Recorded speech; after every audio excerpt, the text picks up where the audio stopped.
Saya naik atas kapal terbang. Saya naik masuk aja pramugari dia tepuk tangan. Ya Allah Ustaz. Oh sudah baik pula ni.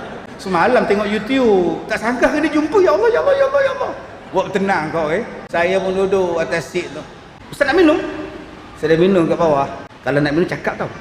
Okey, belum terbang lagi kau biarlah. Sekali dia lintas lagi, ya Allah, best sangat, best sangat. Nanti ambil gambar tau. Ya.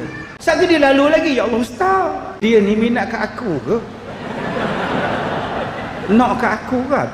Bila dah elok kapal terbang tuan-tuan, dia datang, dia duduk bersimpuh dekat laluan tu. Ustaz, saya minat sangat. Terima kasih. Ustaz, nak cakap sikit boleh? Mak saya umur 63. Ustaz boleh tak kahwin dengan mak saya? Allah tuan-tuan. Putus harapan tuan-tuan. Ingatkan dengan dia. Itu cabaran. Itu yang untuk mak dia, untuk dia. Ustaz, saya rasa ustaz lah yang boleh bimbing saya ke syurga. Saya tak lah kak, saya ceramah aja. Tak.